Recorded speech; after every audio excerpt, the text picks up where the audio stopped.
बिस्मिल्लाहिर्रहमानिर्रहीम। अज़ीज़ तलबा तलबात, मैं उम्मीद करता हूँ आप सब लोग खैरियत से होंगे।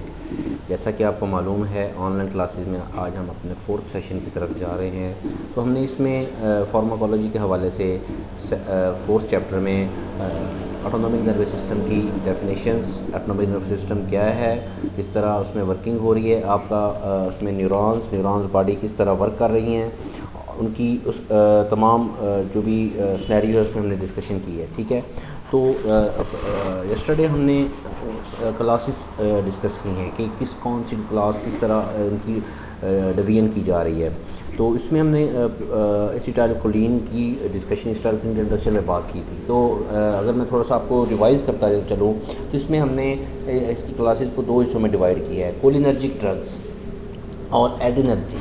ठीक है, कोलिनर्जिक और एड्रिनर्जिक, पैरासिम्पैथेटिक और सिंपैथेटिक ड्रग्स। ठीक है, तो कोलिनर्जिक में हमने first of all direct acting में एसिटाइलकोलिन के बारे में देखा था। तो एसिटाइलकोलिन के बारे में हमने जैसे आपको बताया था, एसिटाइलकोलिन एक क्वाटरनरी अमोनियम कंपाउंड है। ठीक है, जो इनएक्टिवेट हो जाता है एसिटाइलकोलिनेस्टेज से।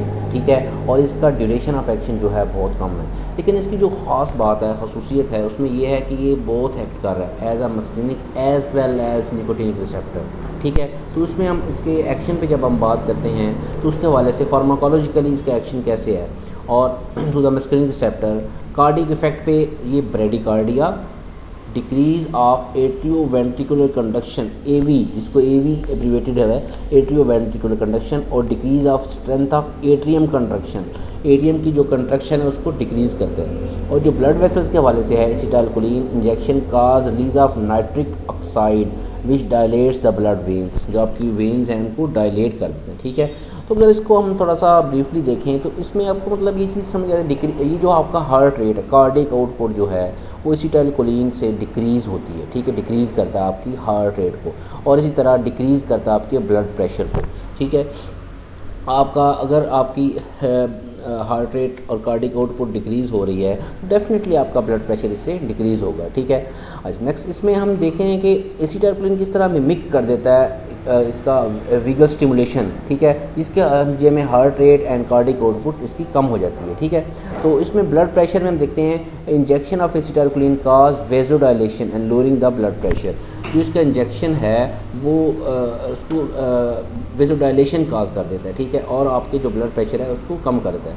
इसमें अगर हम इसकी थोड़ा सा साइड इफ़ेक्ट पे जब हम बात करते हैं, इन्वर्स इफेक्ट पे एसिटाइलकोलिन क्या क्या काज कर सकता है आपकी बॉडी में, तो इसमें नाजिया, एपिगैस्ट्रिक पेन्स, गिडनेस और ब्लड प्रेशर डिक्रीज़ हो जाता है। ठीक है, और इसमें जो मेन कंट्राइंडिकेशन है उसमें इंटेस्टिनल ऑब्स्ट्रक्शन हो रही है। ठीक है, इसमें स्टोमिक अल्सर आ रहा है, प्रेगनेंसी है, मतलब इसमें ये सिनेरियोज में ये कंट्राइंडिकेटेड है। ऑब्स्ट्रक्टिव जंडाइस है, और इसमें सीवियर कार्डियोवैस्कुलर डिजीज़ है। कार्डियोवैस्कुलर डिजीज़ जो आप कह रही हैं सीवियर कार्डियोवैस्कुलर में ये कंट्राइंडिकेटेड है। ठीक है, तो इसमें देखें हमने स्टार्ट में बात की थी, जो आपका एसिटाइलकोलिन है ये एक्ट कर रहा है बोथ दो इसकी मतलब आपके पास एक्टिविटी हैं, as a muscarinic as well as nicotinic.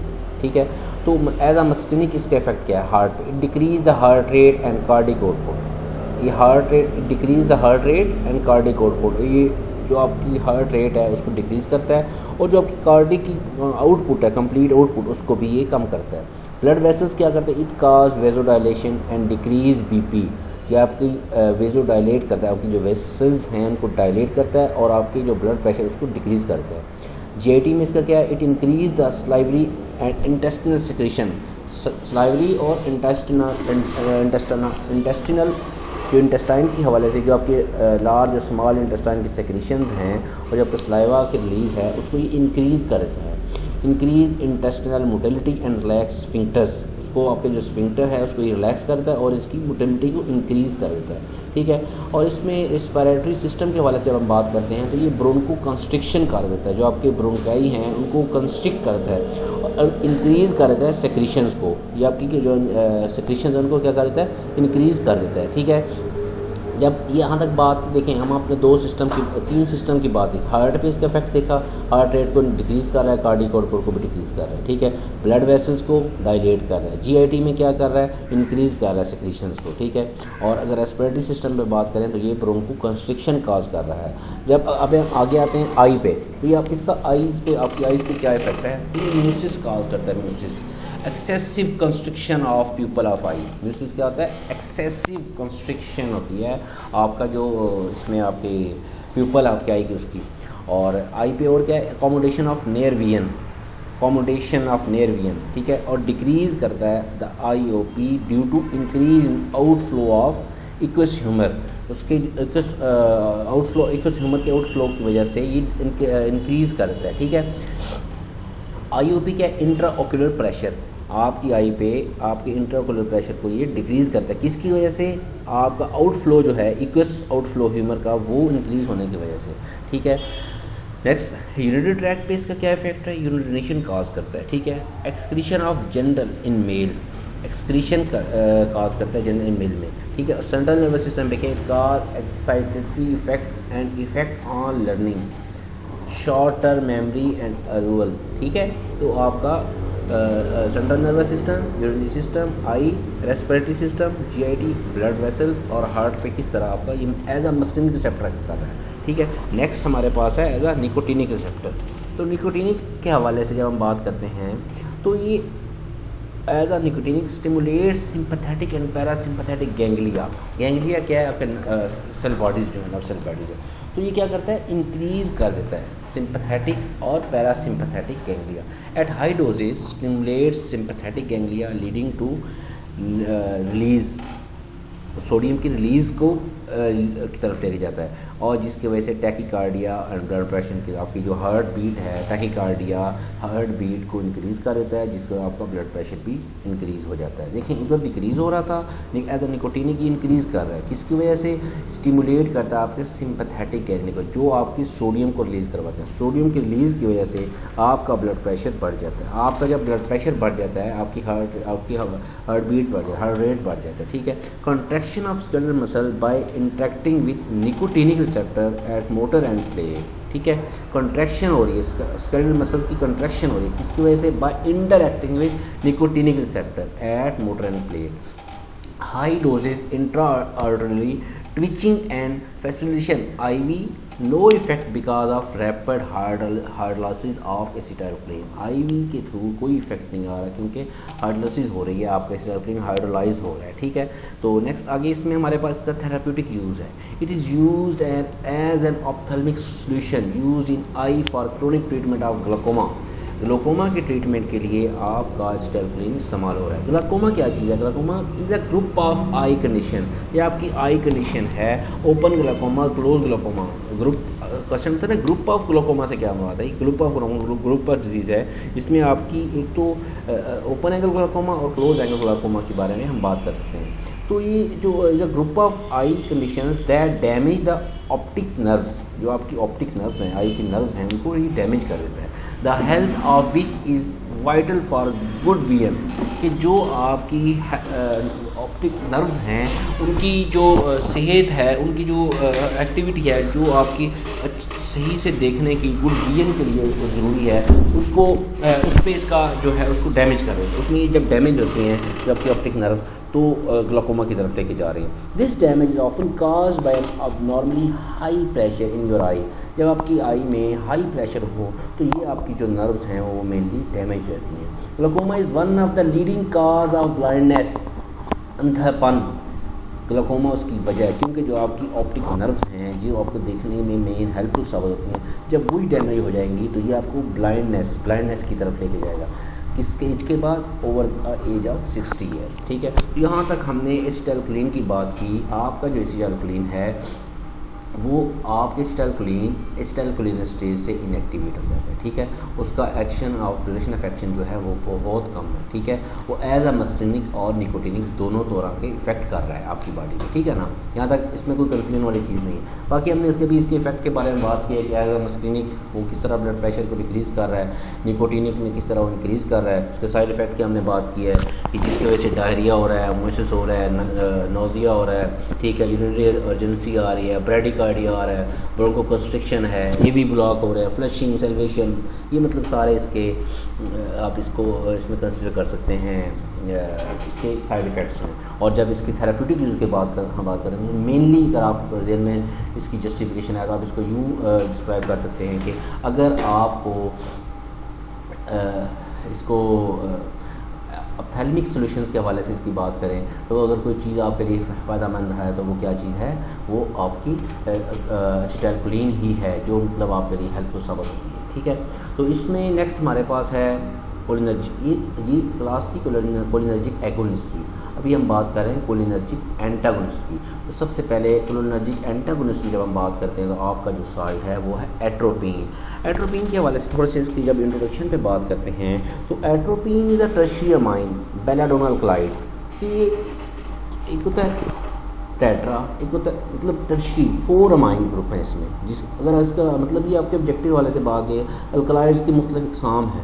ये कौन सा क्लाइड है, ये बेलाडोनल क्लाइड्स है। It is a tertiary amine belladonna alkaloid, ठीक है। It has high muscarinic activity and bind with muscarinic receptor.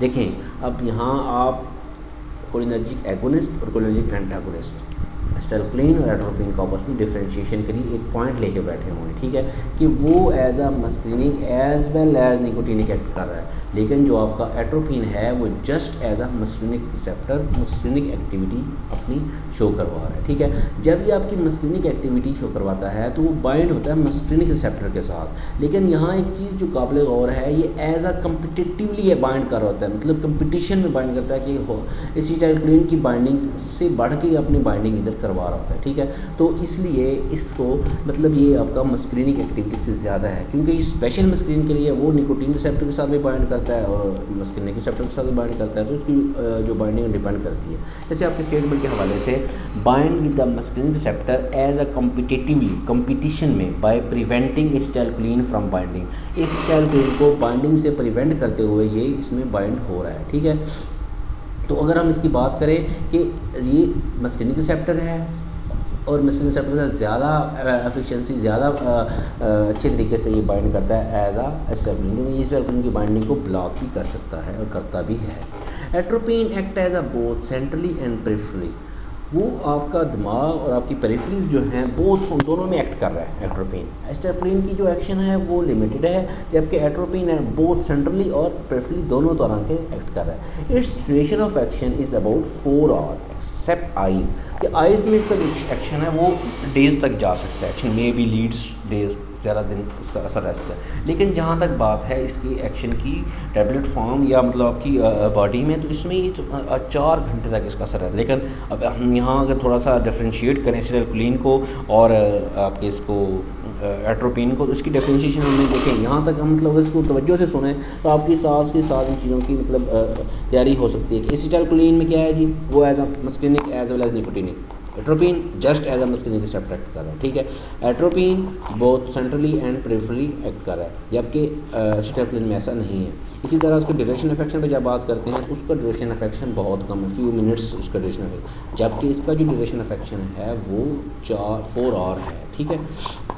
Next atropine के एक्शन की जब बात करते हैं, एट्रोपिन जो है डायलेट्स करता है आपके प्यूपल को और ये इंक्रीज़ करता है आपके हार्ट रेट को और रिड्यूस करता है सैलिवेशन को और अदर सेक्रेशन को। देखिए यहाँ से भी आपको आप एसिटाइलकोलिन की कंपैरिजन में बात कर सकते हैं कि आपकी जो प्यूपल साइज़ है इसमें डायलेट हो रहा है और जो आपकी हार्ट रेट हैं वो इंक्रीज़ हो रही है, जबकि आपकी जो अभी हमने प्रीवियसली एसिटाइलकोलिन के हवाले से बात की तो वो इंक्रीज़ कर रही थी सैलिवेशन और आपकी सेक्रेशन को, लेकिन यहाँ आपकी सैलिवेशन और आपकी सेक्रेशन जो है वो डिक्रीज़ की जा रही है एट्रोपिन के हवाले से। एट्रोपिन रेस्पिरेटरी सिस्टम पे इसका क्या ब्रोंकियल डायलेशन, डिक्रीज सेक्रेशन। देखें अगर हमने एट्रोपिन जब एसिटाइलकोलाइन के हवाले से बात की है तो वो ब्रोंको कंस्ट्रिक्शन करवा रहा है, लेकिन आपका एट्रोपिन जो आपका एंटागोनिस्ट है वो ब्रोंको डायलेशन करवा रहा है। अभी आप गैस्ट्रोइंटेस्टाइनल ट्रैक्ट GIT के हवाले से जब बात करते हैं तो antispasmodic due to reduction of GIT motility, ठीक है, एज अ एंटीस्पाज्मोडिक एक्ट कर रहा है एट्रोपिन आपका, जिसकी वजह से आपकी उसमें GIT मोटेलिटी जो है वो रिड्यूस हो रही है, ठीक है, ब्लॉक कर रहा है स्लाइवरी ग्लैंड्स को, स्लाइवरी ग्लैंड सिक्रीशन को ब्लॉक कर रहा है, ठीक है, ड्राइंग ऑफ ओरल म्यूकोसा, ठीक है, आपका जो स्लाइवरी ग्लैंड्स है उनको वो स्लाइवरी ग्लैंड्स की सिक्रीशन है वो ब्लॉक हो रही है, जिसकी वजह से ड्राइंग हो रही है आपकी ओरल म्यूकोसा की, ठीक है। On gut smooth muscles of ureter and bladder wall are relaxed and urination is slowed. On gut पे इसका इफेक्ट क्या है, जिसके स्मूथ मसल्स हैं आप यूरेटर के एंड ब्लैडर के ब्लैडर वॉल के वो रिलैक्स हो जाते हैं, और जो आपकी यूरिनेशन है इससे वो आपकी यूरिनेशन स्लो हो जाती है, आपकी यूरिनेशन इससे स्लो हो जाती है, और जो आपकी एक्सोक्राइन ग्लैंड्स सेक्रेशन है ऑल डिक्रीज।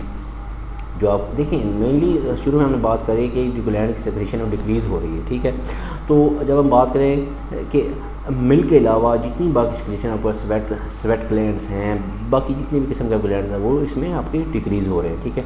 इसमें ड्राई माउथ आ रहा है, ड्राई आइज़ आ रहे हैं, ठीक है। देखिए माउथ में आपके मतलब जिसको आप उर्फ़ में थूक कहते हैं, तो ये क्या है, आपके एक्सोक्राइन ग्लैंड का ही सिस्टम है ना, एक्सोक्राइन सिस्टम का ही आपकी प्रोडक्ट है ना, आपकी आई से आपके आंसू आते हैं ना, तो ये क्या है, आपके ग्लैंड से सेक्रेशन है, ठीक है। ड्राई स्किन पे जो आपके उसमें स्वेट ग्लैंड्स प्रोड्यूस हो रहे हैं तो इनहिबिट स्वेटिंग, ठीक है, ब्रोंकियल सेक्रेशन डिक्रीज लेती हैं, बिकम विसिड, ठीक है। तो इसमें हमने अगर हम इसमें बात करें, देखें तो अगर हम इसके एक्शन से बात करें तो ये आपके एक तो पीपल को डायलेट कर रहे हैं, आपके हार्ट रेट को बढ़ा रहा है, आपकी सेलिब्रेशन आपके सिक्रेशन को ये डिक्रीज़ कर रहा है, और आपके रेस्पिरेटरी सिस्टम में ये आपका ब्रोंकियल डायलेशन ब्रोंको डायलेशन करवा रहा है, कंस्ट्रिक्शन नहीं करवा रहा, ठीक है।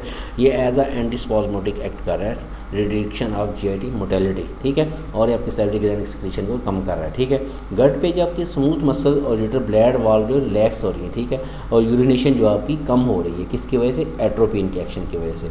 जबकि एक्सोक्राइन ग्लैंड जो है उनके सेक्रेशन तमाम डिक्रीज होती हैं, जस्ट मिल्क के अलावा आपका माउथ है, आपकी आइज़ हैं, आपकी स्किन है, उसमें तमाम आपकी ये जो ड्राइनेस आ रही है वो किसकी वजह से आ रही है, एट्रोपिन की वजह से आ रही है। ब्रोंकियल सेक्रेशंस इवन कि आपकी जो ब्रोंकियल सेक्रेशन है वो भी डिक्रीज़ हो रही हैं, ठीक है। ब्रोंकिया है, मतलब रेस्पिरेटरी सिस्टम में माउथ है, आइज़ हैं, स्किन है, तमाम ये सेक्रेशन इसकी आपकी एट्रोपिन में डिक्रीज़ हो रही है, ठीक है। Action on at organ, low dose act as bradycardia, high dose act as tachycardia, ठीक है। ब्रेडिकार्डिया में क्या है, जब इसको डोज कम दी जाएगी तो हार्ट रेट आपका हार्ट बीट जो कम होगा, ठीक है, हार्ट बीट कम होगा, ब्लड प्रेशर भी कम होगा।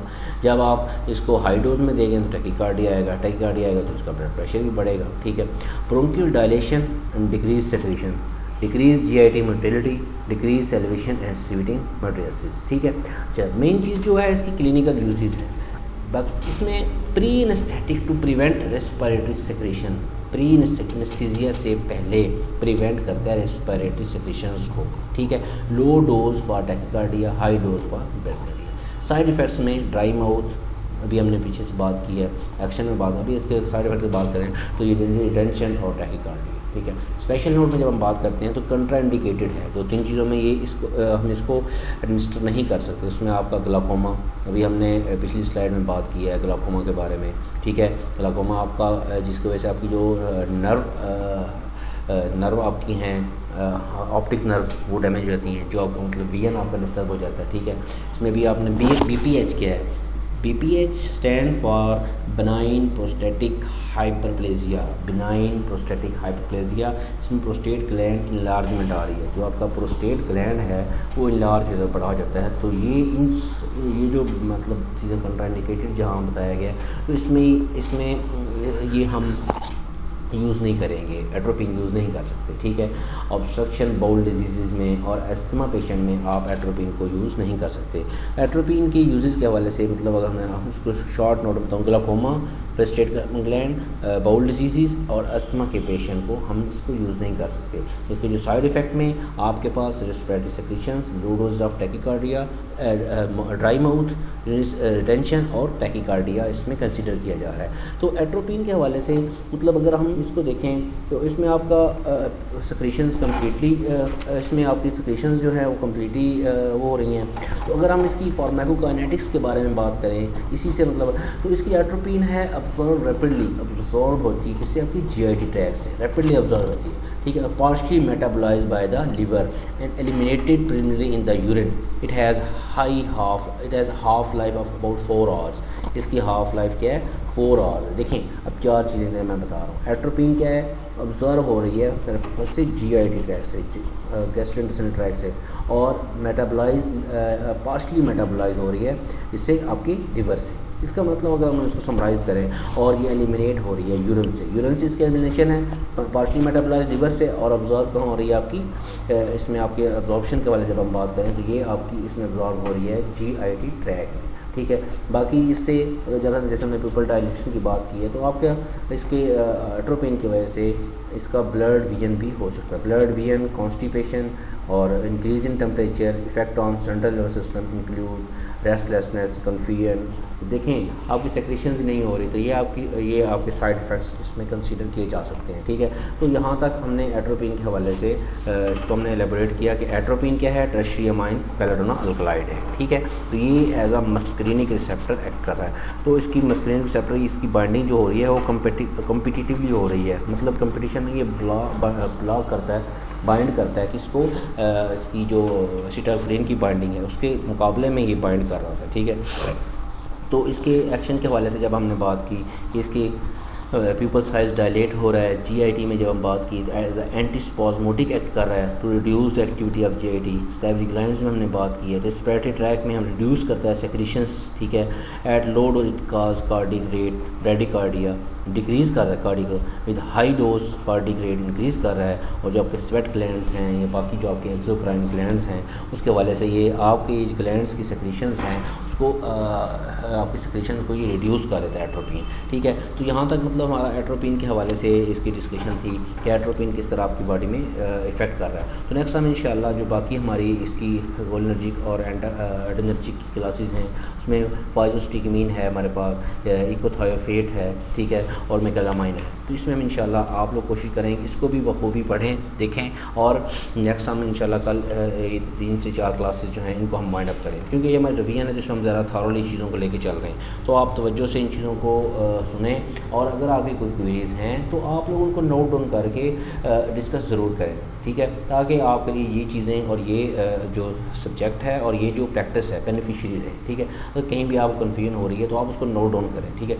हम बहुत जल्द इंशाल्लाह आपके टेस्ट सेशन का भी आगाज़ करेंगे, ताकि ये है कि आप जो चीज़ आप गेन कर रहे हैं उसका आपको फ़ायदा भी हो, आपको असेस भी किया जा सके कि आया कि आपको इससे कुछ हासिल हुआ है या बस हम आज एक प्रैक्टिस कर रहे हैं। तो आप लोग कोशिश करें कि इसको अपनी प्रैक्टिस का हिस्सा बनाएं और उसको अपने लिए फ़ायदा मंद बनाएं, ठीक है। गुड लक बच्चे, अल्लाह हाफिज़।